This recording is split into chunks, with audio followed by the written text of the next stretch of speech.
Good morning students. जैसा कि आपको पता है कि हमारा कल वाली क्लास में ये टॉपिक हो गया था, ठीक है, यानी ट्रांसफार्मर की दक्षता। तो आई होप जो पीछे का है सभी को समझ में आ गया होगा। तो आज हम पढ़ेंगे ट्रांसफार्मर के प्रकार।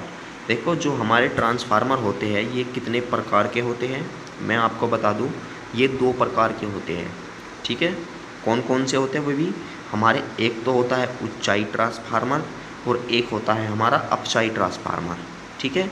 और ऊंचाई और अपचाई ट्रांसफार्मर क्या होते हैं तो इनके बारे में डिस्कस करेंगे हम, ठीक है। तो देखो यहाँ से, जो हमारा ऊंचाई ट्रांसफार्मर होता है ये क्या होता है। देखो, ये जो हमारी उच्च प्रत्यावर्ती वोल्टता होती है, क्योंकि सभी को पता है कि जो ट्रांसफार्मर है, ट्रांसफार्मर का क्या कार्य है, यही तो है कि जो प्रत्यावर्ती वोल्टता है उसे घटाना या बढ़ाना, ठीक है। तो प्रत्यावर्ती वोल्टता को घटाने या बढ़ाने के आधार पर भी हमारे कितने हैं, ये दो है। एक तो होता है ऊंचाई ट्रांसफार्मर। देखो, ऊंचाई ट्रांसफार्मर वह होता है जो प्रत्यावर्ती वोल्टता क्या करते हैं, यानी कि जो हमारी निम्न प्रत्यावर्ती वोल्टता होती है उसे उच्च प्रत्यावर्ती वोल्टता में कन्वर्ट करता है, ठीक है। और एक होता है हमारा अपचाई ट्रांसफार्मर। अपचाई ट्रांसफार्मर क्या होता है, इसके विपरीत होता है। इसका कार्य ये है कि ये जो हमारी उच्च प्रत्यावर्ती वोल्टता होती है उसको निम्न प्रत्यावर्ती वोल्टता में कन्वर्ट करता है, ठीक है। तो ऊंचाई ट्रांसफार्मर के बारे में पता लग गया।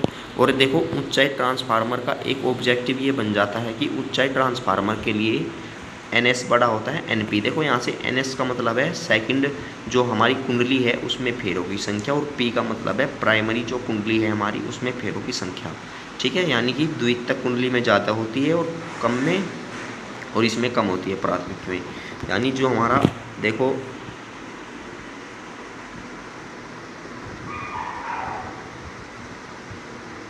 इस प्रकार बनता है हमारा, ये तो हो गई हमारी प्राथमिक कुंडली,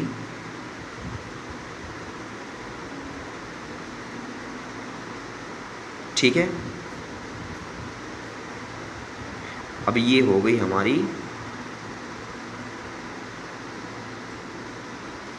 द्वितीयक कुंडली, ठीक है प्यारे बच्चों।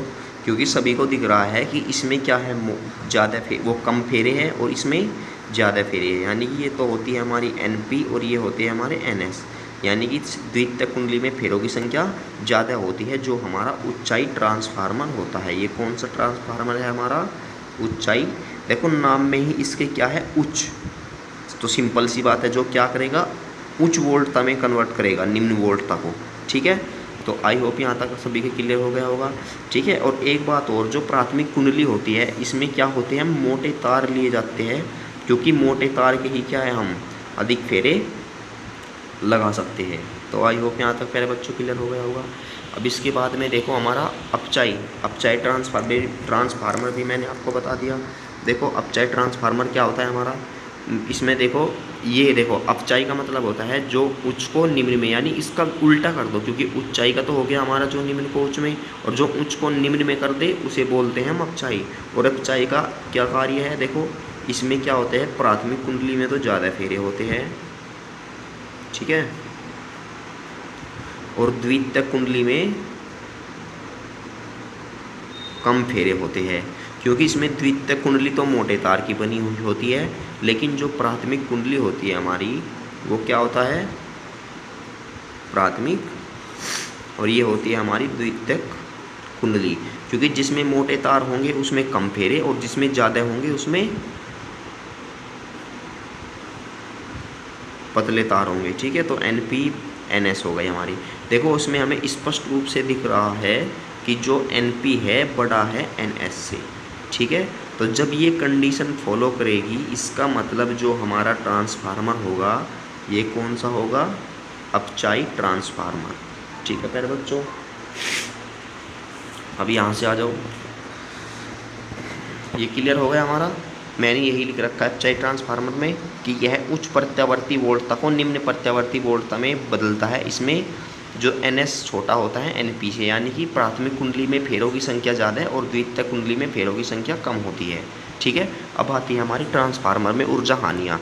देखो ट्रांसफार्मर में ऊर्जा हानियाँ का मतलब है, क्योंकि जब हम ट्रांसफार्मर में क्या है, विद्युत धारा प्रवाहित करते हैं, तो प्रवाहित करने से क्या होगा, उसमें सिंपल सी बात है ऊर्जा हानि भी होगी। ठीक है, तो हम उन ऊर्जा हानि के बारे में पढ़ेंगे। ठीक है, देखो सबसे पहले, क्योंकि ऊर्जा हानि के कारण ही तो हमारे ट्रांसफार्मर में क्षति होती है। तो सबसे पहले देखो यहाँ से एक आता है हमारा, सबसे पहले तांबे में हानि। देखो क्योंकि जो हमारा क्या होता है, ट्रांसफार्मर होता है, उसके अंदर जो कुंडलियाँ बनी होती है वो तांबे की ही बनी होती है, और हमें पता है कि तांबे का अपना एक प्रतिरोध होता है। ठीक है, और जब हम सभी को पता है कि जब हम इसमें क्या है, प्रत्यावर्ती धारा प्रवाहित करते हैं, तो ये क्या करेगा, तार में ऊष्मा उत्पन्न होगी। ठीक है, और ऊष्मा उत्पन्न होने से, क्योंकि सभी को पता है कि जब हम किसी तार में विद्युत धारा प्रवाहित करते हैं, तो वो क्या करती है, उसमें प्रभाव उत्पन्न करती है। क्योंकि 10th में ही पढ़ा होगा, इसमें बताया था मैंने, क्योंकि उसके चारों ओर क्या उत्पन्न हो जाता है, चुंबकीय क्षेत्र उत्पन्न हो जाता है। ठीक है, तो इसे कम करने के लिए हम क्या करते हैं, जो हमारी कुंडली होती है उसमें हम द्रव या तेल का प्रयोग करते हैं। क्योंकि सभी को पता होगा, सभी के घर में चार्जर होंगे, क्योंकि चार्जर में एक वार्निश आता है तेल टाइप का, तो वो डालते हैं। ठीक है, तो वो किस लिए करते हैं, क्योंकि जो ट्रांसफार्मर के तांबे के तार होते हैं उनमें जो ऊष्मा हानि न हो, इसीलिए डालते हैं। ठीक है, ऊष्मा हानि का मतलब यही है प्यारे बच्चों, क्योंकि वो तार क्या होता है, गर्म हो जाता है। ठीक है, तो जब कुछ ऊर्जा तांबे के फेरों में ऊष्मा के रूप में क्षय होती है, तो इसे कम करने के लिए कुंडली के चारों ओर ठंडी हवा अथवा तेल प्रवाहित किया जाता है। मैंने यही लिख रखा है। अब आता है भंवर धाराएँ। ठीक है, भंवर धाराओं में हानि। देखो भंवर धाराएँ क्या होती है, देखो जो हमारी नरम लोहे की क्या होती है, क्रोड होती है, जिसे ये उसमें विद्युत धारा प्रवाहित करती है, तो उसमें प्रत्यावर्ती धारा उत्पन्न होती है। और इस प्रत्यावर्ती धारा उत्पन्न होने के कारण, क्योंकि जो हमारी प्रत्यावर्ती धारा है, इसका मान भी लगातार बदलता रहता है, तो जो चुंबकीय क्षेत्र है, चुंबकीय क्षेत्र में भी परिवर्तन होता रहता है। तो इस परिवर्तन होने के कारण जो हमारी क्या होती है, वे नरम लोहे की क्रोड होती है, उनमें जो चक्रधार, यानी कि तुमने पानी में भंवर धाराएँ देखी होगी, इन्हें भंवर धारा बोलते हैं, ऐसी चक्रधार। ठीक है, तो ऐसी धाराएं उत्पन्न हो जाती है, तो इन धाराओं को ही हम भंवर धाराएं कहते हैं, और मैंने इसके बारे में आगे लिख रखा है। ठीक है, तो भंवर धाराओं को कम करने के लिए देखो एक नंबर में ये भी बन जाता है कि भंवर धाराओं को कम करने के लिए क्या किया जाता है। देखो भंवर धाराओं को कम करने के लिए जो क्रोड होती है नरम लोहे की, उन्हें पटलित किया जाता है। मैंने आपको बताया था कि पटलित किस प्रकार की होती है। ठीक है, तो पटलित किया जाता है, तो पता लग गया भंवर धारा को कम करने के लिए क्या होता है, कि इस हानि को कम करने के लिए नरम लोहे की क्रोड को पतलित किया जाता है। तो चलते हैं नेक्स्ट पेज पर। अब आती है प्यारे बच्चों शैथिल्य हानि। देखो शैथिल्य हानि क्या होती है, हमारी जो प्रत्यावर्ती धारा होती है, ठीक है, वो प्रत्येक चक्र में क्या होती है, जो देखो चुंबकित और विचुंबकित हो जाती है। देखो चुंबकित और विचुंबकित का मतलब है कि जो हमारी नरम लोहे की क्रोडें हैं उनमें चुंबक का गुण आ जाता है। ठीक है, तो इस प्रक्रिया में भी क्या होती है, हमारी ऊर्जा ऊष्मा के रूप में नष्ट होती है। तो इसे भी कम करने के लिए हम क्या करते हैं, जो हमारी क्रोडें होती है उसे हम नरम लोहे की बनाई जाती है, यानी कि शैथिल्य हानि को कम करने के लिए जो क्रोडें हैं नरम लोहे की बनाई जाती है। ठीक है, और मैंने आपको बताया था कि मैं भंवर धाराओं के बारे में बताऊंगा लास्ट में, तो मैंने इसकी डेफिनेशन लिख रखी है। देखो भंवर धाराएँ क्या होती है, मैंने अभी बताया कि जब किसी धातु के टुकड़े से गुजरने वाले चुंबकीय फ्लक्स में परिवर्तन होता है, तो धातु के संपूर्ण आयतन में प्रेरित धाराएँ उत्पन्न हो जाती है। प्रेरित धाराएँ अभी बताया था मैंने इस प्रकार की। ठीक है, और ये धाराएँ जल में उत्पन्न होने वाली भंवर के समान चक्रधार होती है, तो इन धाराओं को हम भंवर धाराएँ कहते हैं। तो आई होप यहाँ तक सभी के क्लियर हो गया होगा, क्योंकि भंवर धाराओं के बारे में क्या होता है, 1 नंबर का क्वेश्चन बन जाता है यहाँ से भी। तो प्यारे बच्चों जितना आपसे वर्क करा है, ये चैप्टर हमारा कंप्लीट हो चुका है, क्योंकि इसमें एक हेडिंग और है हमारी प्रत्यावर्ती, शायद प्रत्यावर्ती जनित्र, शायद जनित्र है वो हमारा वैद्युत जनित्र।